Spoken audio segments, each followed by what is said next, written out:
Alors bonjour, je suis Julien Leroy, chargé de mission agriculture biologique à la Bergerie nationale de Rambouillet. Pour en arriver là, j'ai fait mes études d'abord dans un lycée agricole, deux exactement, un à Hausseville-Tolosane à côté de Toulouse, dans le sud.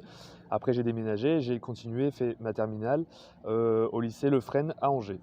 À partir de là, à Angers, il y a donc université qui s'appelle, enfin l'école supérieure d'agriculture d'Angers, l'ESA. C'est là où j'ai fait ma formation d'ingénieur, donc en 5 ans. Et à l'issue de cette formation, j'ai postulé en tant que chargé de mission agriculture biologique ici à la Bergerie nationale. Et j'ai été pris, et donc aujourd'hui, c'est pourquoi je suis là.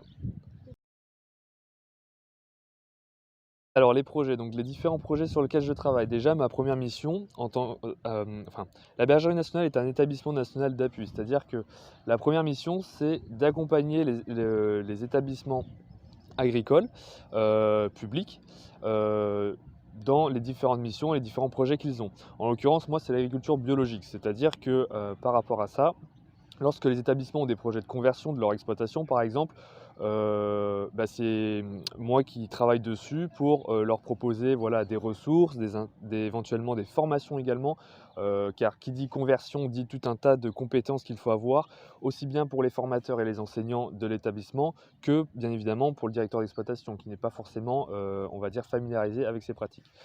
Donc ça, c'est la première mission. La deuxième mission, ce sont de l'accompagnement et notamment de la valorisation sur des projets qui ont, pour ma part, du coup, attrait à l'agriculture biologique.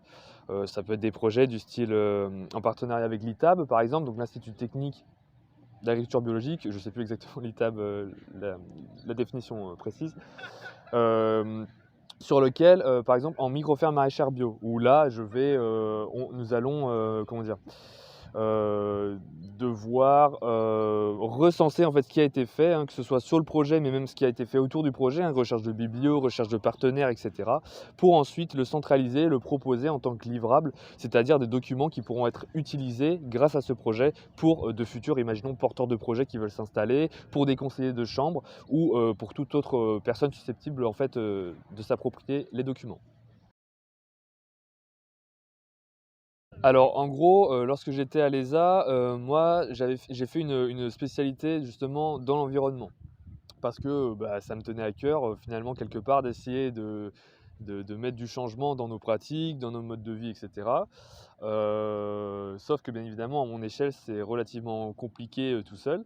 Donc, lorsque j'ai vu qu'il y avait un poste en tant que chargé de mission agriculture biologique à la Bergerie nationale, je me suis dit bah, pourquoi pas postuler et justement pouvoir voir derrière dans l'enseignement agricole, qui est un peu le premier échelon derrière, puisque ça touche à l'enseignement des jeunes qui derrière vont former la société en étant adultes, justement de pouvoir avoir cet impact, en fait, un peu un levier sur lequel jouer pour du coup derrière promouvoir des idées plus en lien avec mes valeurs, que ce soit au niveau du respect de l'environnement, au niveau de la consommation, au niveau de la façon de cultiver en agriculture. Voilà, tout un tas de valeurs finalement qui m'ont poussé à postuler à ce poste par exemple.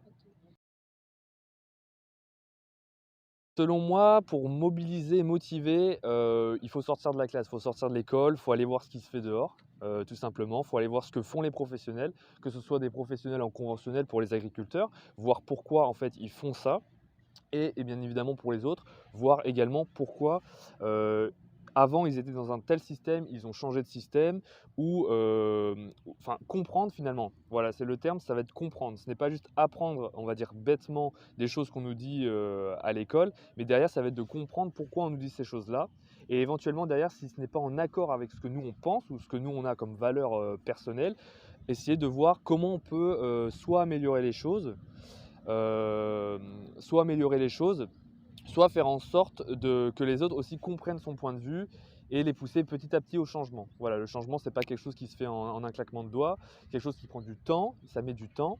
Et à partir de là, voilà, le plus important, c'est vraiment de sortir, voir ce que font les autres et surtout comprendre pourquoi ils font ça. Et une fois qu'on a compris, derrière, éventuellement, on peut travailler à changer et à améliorer les choses. Je pense que actuellement, La direction vers laquelle on tend, elle est pas forcément, celle que beaucoup de gens attendent et moi par exemple, que ce soit en termes de changement de mode de vie, changement de paradigme, de manière générale. Après, ça m'empêchera pas de faire, on va dire, ce que moi j'estime être, bon pour l'ensemble. C'est d'ailleurs pour ça que j'ai principalement postulé à des postes, on va dire publics et pas dans le privé parce que bosser pour du privé, ça m'intéresse pas de bosser pour quelqu'un, je préfère bosser pour la collectivité, enfin pour l'ensemble. Donc ça, je pense que c'est quelque chose qui me tient à cœur et que je suivrai très longtemps. En tout cas, je sais que si je dois travailler, c'est soit pour l'ensemble des gens, soit que pour moi, mais ce sera jamais pour quelqu'un en particulier. Voilà.